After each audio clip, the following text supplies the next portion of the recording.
नमस्कार, आदाब, मैं शहरी आसिफ। स्वागत है आप सभी का सियासत टीवी के हिंदी समाचार में। सबसे पहले देखते हैं हेडलाइंस। मोदी शाह के गढ़ गुजरात में कांग्रेस का सबसे बड़ा मंथन। जम्मू कश्मीर विधानसभा में वक्फ कानून को लेकर भारी हंगामा, विधायकों के बीच हुई मारपीट।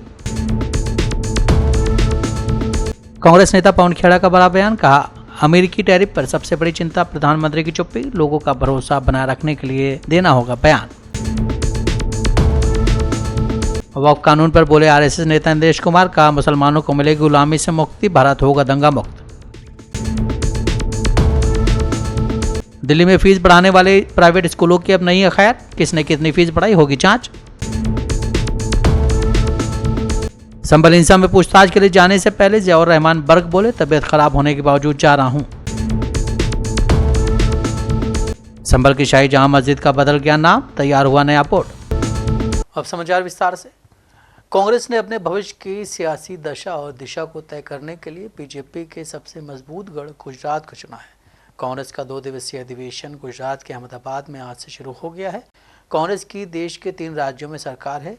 गर्मी के लिहाज से हिमाचल प्रदेश कांग्रेस के लिए सबसे मुफीद जगह हो सकती थी और चुनाव के मद्देनजर बिहार अहम हो सकता था। वो सब छोड़कर कांग्रेस ने बीजेपी की राजनीतिक प्रयोगशाला माने जाने वाले गुजरात को अपने पॉलिटिकल एक्सपेरिमेंट के लिए चुना है। ऐसे में सवाल उठता है कि राहुल गांधी ने सीधे पीएम मोदी और अमित शाह के गृह राज्य गुजरात को अधिवेशन के लिए क्यों चुना है। 150 साल हुए हैं सरदार पटेल का जन्म होकर, तो सरदार एट 150 हम मना रहे हैं और उस संदर्भ में एक्सटेंडेड वर्किंग कमेटी की बैठक सरदार पटेल स्मारक में होना एक अलग सा महत्व है, एक विशेष महत्व रखता है, क्योंकि सरदार पटेल और कांग्रेस, सरदार पटेल और महात्मा गांधी, सरदार पटेल और जवाहरलाल नेहरू के बीच में एक अटूट रिश्ता था। जो कुछ भी कहें आज लोग ये बड़े इतिहास को वापस लिखने में लगे हुए हैं, पर असली बात हकीकत यह है कि आधुनिक भारत बनाने में जवाहरलाल नेहरू और सरदार पटेल एक जुगलबंदी थे और वो दोनों महात्मा गांधी के नेतृत्व में काम करते थे। एक अटूट रिश्ता था।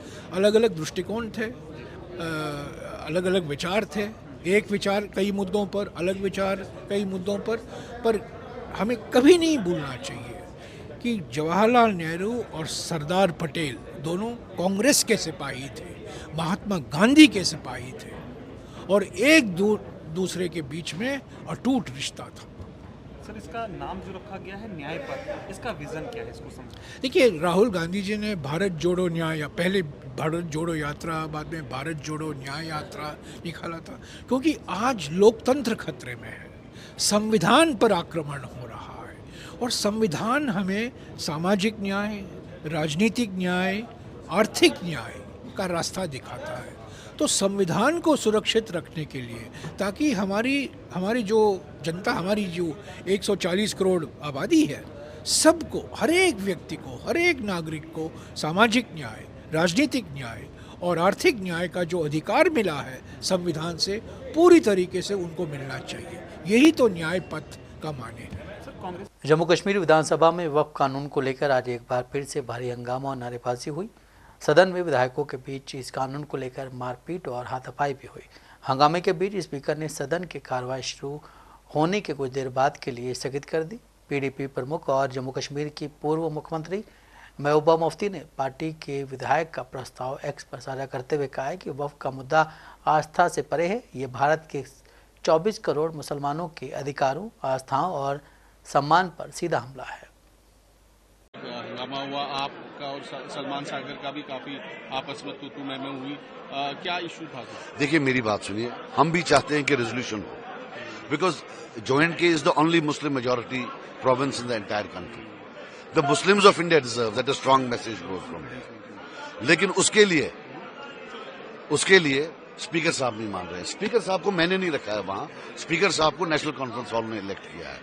अगर वो सीरियस हैं, वो नो कॉन्फिडेंस लाएं, उनको रिमूव करें, नए स्पीकर साहब को लाएं जो अलाउ करेगा। Barring short of that there is no other solution. यही एक सोल्यूशन है। If they don't remove him, then they are hand in glove, then it's a theatre. If they remove him, then they mean. आप demand करेंगे no? मैं demand कुछ नहीं कर रहा हूं. द ओनर्स ऑफ प्रूविंग कि ये ड्रामा नहीं है, हकीकत है, उसको रिमूव करे, नए को लाएं जो अलाउ करेगा, वरना तो सब झूठ है. स्पीकर इनका, ये उनके, पार्टी एक है, सब कुछ एक है. कौन किसके खिलाफ प्रोटेस्ट कर रहा है मालूम ही नहीं पड़ रहा है. तो आपका क्या स्टैंड है इसमें? वक्त यार बोला ना यार, वक्फ का हम इस बिल के खिलाफ हैं, टोटल खिलाफ हैं. ये मुसलमानों के अफेयर्स में इंटरफेरेंस. तो आपने टूलिप कर रहे थे. ट्यूलिप गार्डन इसलिए बोला कि जिन्होंने ये बिल लाई है, प्रेजेंट की है पार्लियामेंट, उनका नाम रिजू साहब जो यूनियन मिनिस्टर है, उसके साथ कल सैर सपाटा हो रहा था. By one get one free था. उमर साहब तो एज सीएम थे ही थे, फादर भी साथ थे. तो ये तो it was very bad optics. You can't do this. यहाँ आप प्रोटेस्ट कर रहे और वहां आप उनके साथ सैर सपाटे कर रहे. छत्तीसगढ़ के डिप्टी सीएम अरुण साव ने कांग्रेस सीडब्ल्यूसी की बैठक पर कहा कि कांग्रेस की मौजूदा स्थिति शून्यता की ओर बढ़ रही है. कांग्रेस के पास न नेतृत्व है न नीति है. लोग कांग्रेस से बहुत दूर जा चुके हैं. लोकतंत्र में विपक्ष की भूमिका सकारात्मक होनी चाहिए, लेकिन जिस तरह से कांग्रेस का नेतृत्व है, कांग्रेस पार्टी को जनता, जन सरोकारों, समाज, देश से कोई लेना देना नहीं है. सभी राजनीतिक दल को अपनी गतिविधि, अपने कार्यक्रम करने का अधिकार है. जहां तक कांग्रेस की बात है, तो आज जो कांग्रेस के हालात हैं कि अब कांग्रेस शून्यता की ओर बढ़ रही है. कांग्रेस में न नेतृत्व है, न नीयत है, और जनता दूर जा चुकी है, बहुत दूर जा चुकी है कांग्रेस से. और जो सकारात्मक विपक्ष की भूमिका जैसे होनी चाहिए,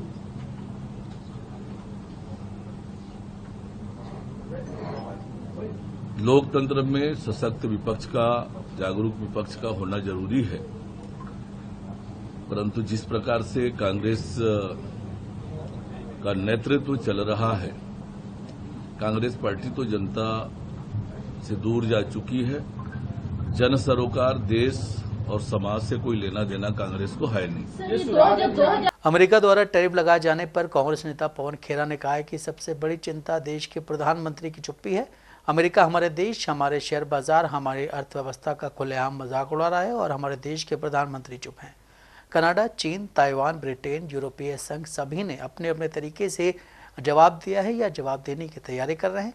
पवन खेरा ने कहा है कि यहाँ हमें नहीं पता, विपक्ष को नहीं पता, देश की जनता को नहीं पता कि अमेरिकी टैरिफ को लेकर भारत सरकार की रणनीति क्या है. लेकिन देश को भरोसे में लेने के बजाय देश के प्रधानमंत्री ने चुप्पी साध ली है.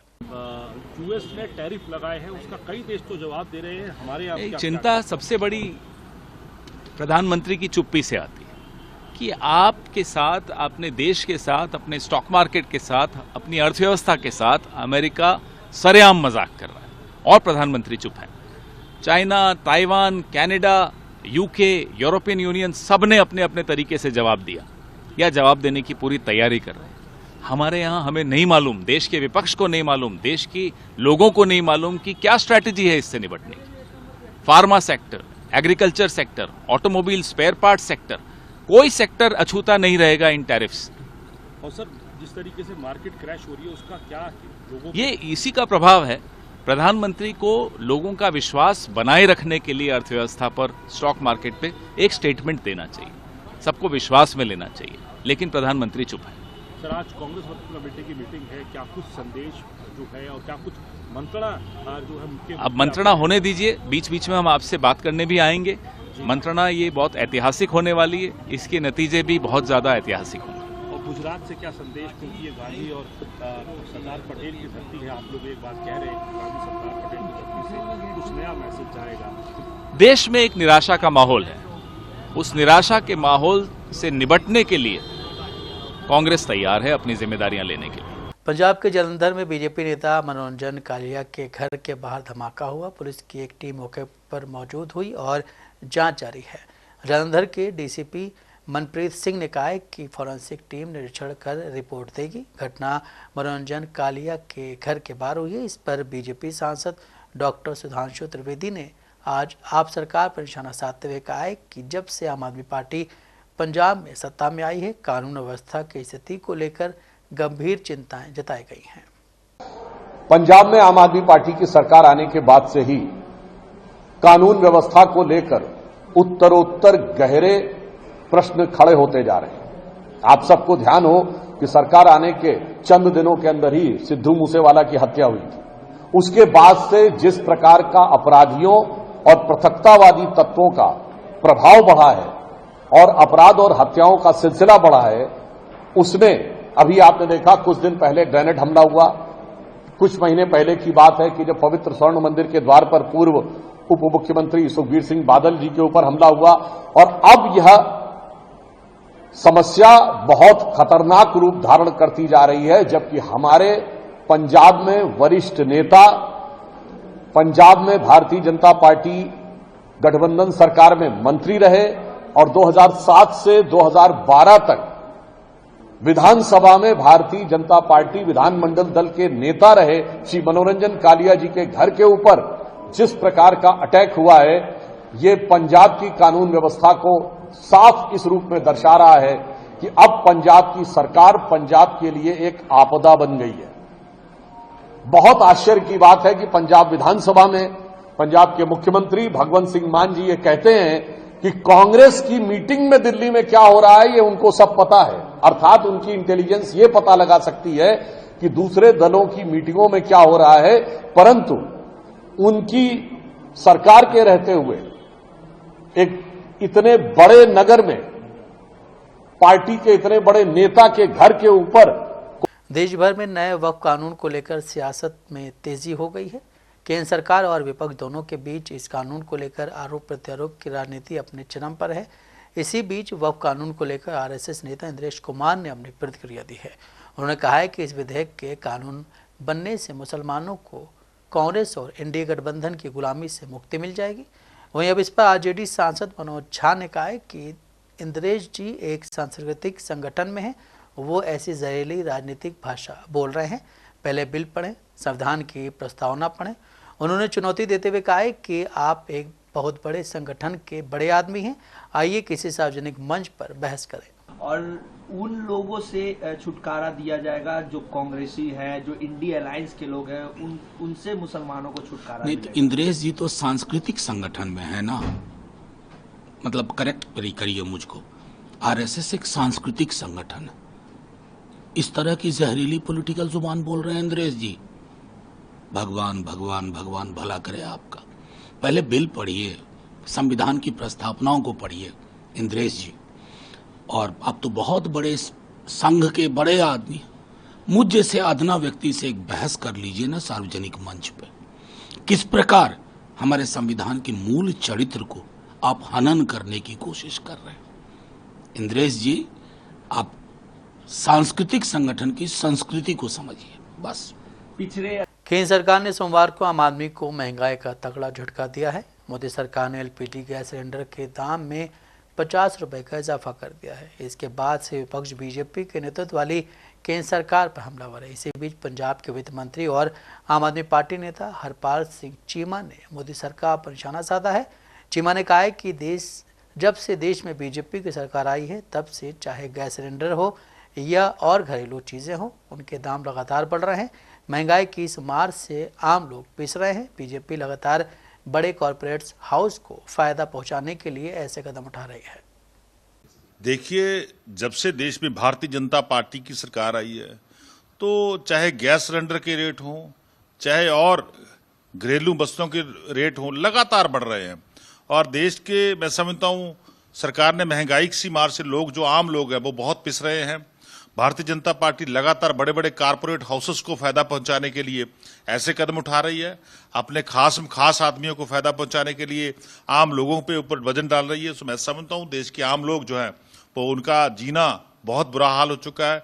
घर की रसोई का खर्चा एक घर की गृहिणी कैसे चलाएगी? एक औरत से पूछिए कि उसकी कैसी दशा हो रही है कि 50 रुपये आपने सिलेंडर महंगा कर दिया। तो इसका मतलब कि आप लोगों से उनका खाना भी छीन रहे हो। उनका लोग कैसे खाना खाएंगे, खाना कैसे पकाएंगे, वो भी भारतीय जनता पार्टी लोगों से मुंह से छीन रही है।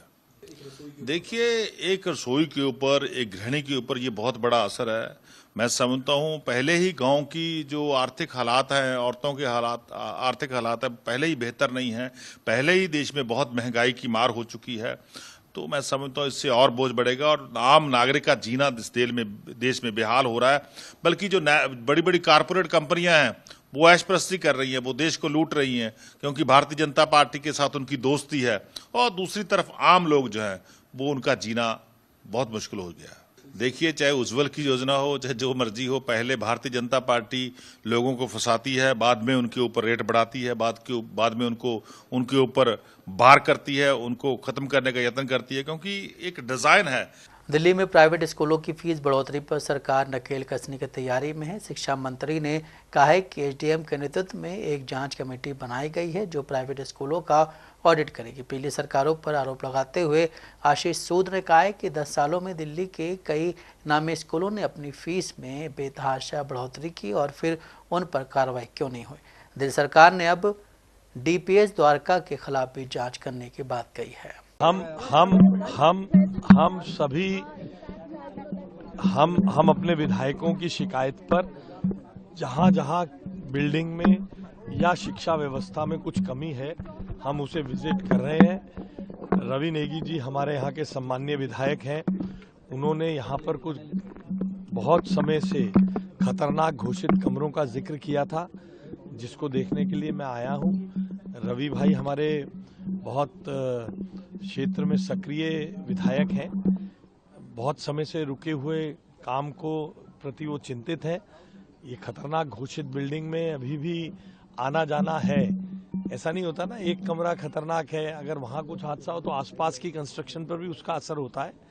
तो हम इसको देख रहे हैं, बहुत जल्द यहाँ से बच्चों को दूसरी जगह शिफ्ट करके इस बिल्डिंग को नया बनाने का काम होगा। क्या कमियां रही जो ये काम नहीं हो पाया? देखिए मैंने कल भी ये कहा था, मैं फिर दोहराता हूँ, मुख्यमंत्री जी के नेतृत्व में हमारी सरकार अब पिछली कमियों को गिनना छोड़ दिया। सबको दिख रहा है, आपके कैमरे ने देखा, मेरे को बताने की जरूरत क्या है। अब हमारी थॉट प्रोसेस इन कामों को जल्दी से जल्दी पूरा कर देने का है। हम इन कमियों को गिनाते रहकर अपने आप को नेगेटिव थॉट्स और नेगेटिव वाइब के साथ काम नहीं करना चाहते हैं। हमारा पर्पस है, जो है सबको मालूम है, जो कमी है सबको मालूम है, तभी शिक्षा क्रांति के जनक चुनाव हारकर यहाँ से गए हैं, छोड़कर गए थे।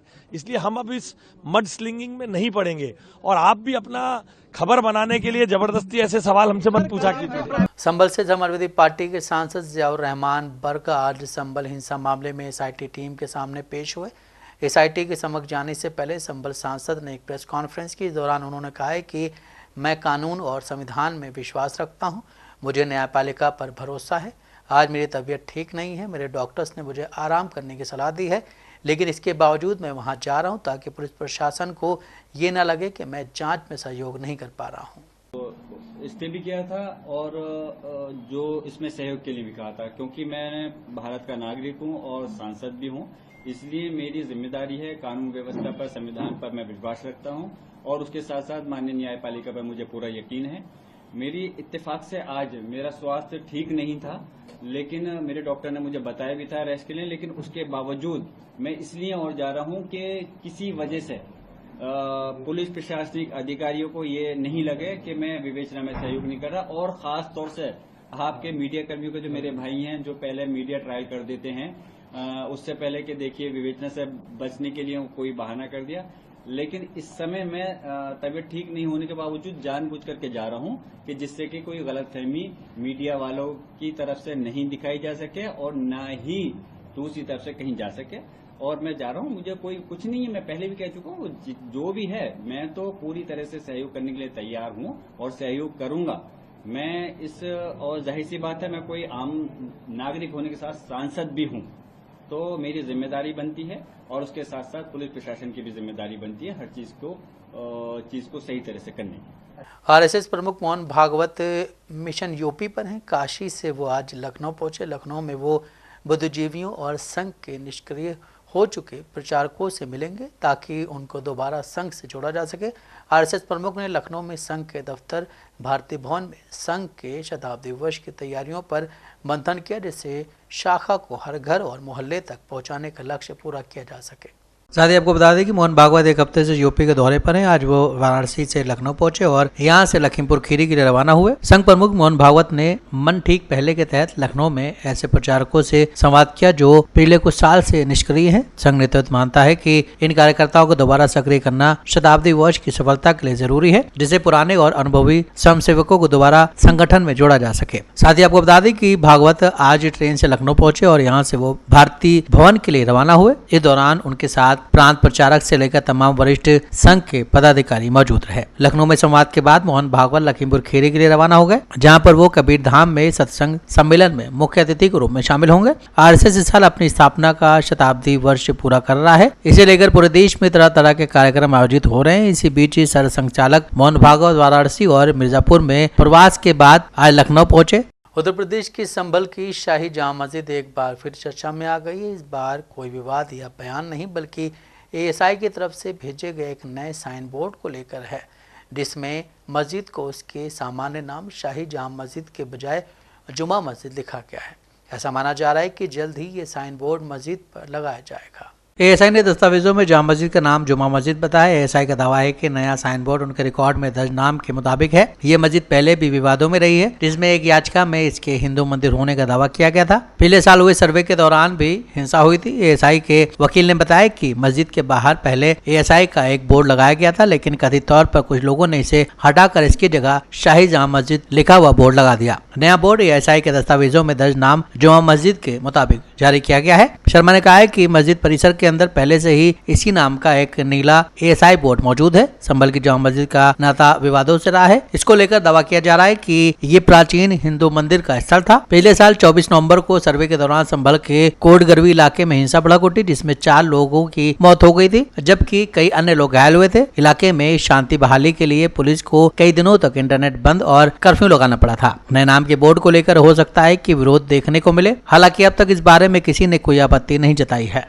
राष्ट्रीय लोक मोर्चा के अध्यक्ष उपेंद्र कुशवाहा ने पटना में मीडिया से बातचीत के दौरान कांग्रेस नेता राहुल गांधी पर निशाना साधा। उन्होंने कहा है कि कांग्रेस पार्टी सिर्फ चुनाव के दौरान लोगों को आकर्षित करने के लिए बयान देती है। राहुल गांधी भी यही कर रहे हैं। आज़ादी के बाद 60 साल तक कांग्रेस की सरकार रही। बिहार की क्या दुर्दशा उन लोगों ने बनाकर रखी थी।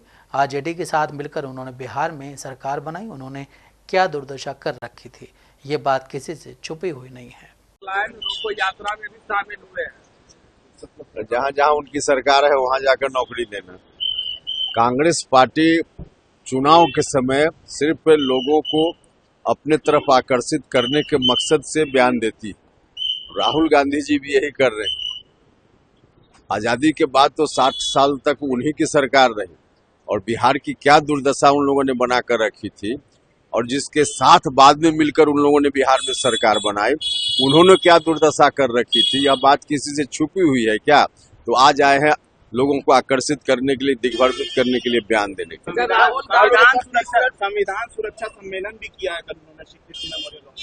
अब किया है, अब उनकी पार्टी का कार्यक्रम है, वो करते रहे, लेकिन बिहार में कुछ भी उनके करने से कहने से नहीं होने वाला है। कोई अमेरिका ईरान के साथ उनके न्यूक्लियर प्रोग्राम पर डील के लिए सीधी बातचीत शुरू करने वाला। अमेरिका के राष्ट्रपति डोनाल्ड ट्रंप ने इजरायली प्रधानमंत्री बेंजामिन नेतन्याहू के साथ व्हाइट हाउस की बैठक के दौरान ये चौंकाने वाली घोषणा की। ओवल ऑफिस में सोमवार को बोलते हुए ट्रंप ने कहा है कि उन्हें तेहरान के साथ एक समझौते पर पहुंचने की उम्मीद है, लेकिन साथ ही उन्होंने चेतावनी दी है कि यदि बातचीत विफल रही तो इस्लामी गणतंत्र बड़े खतरे में होगा।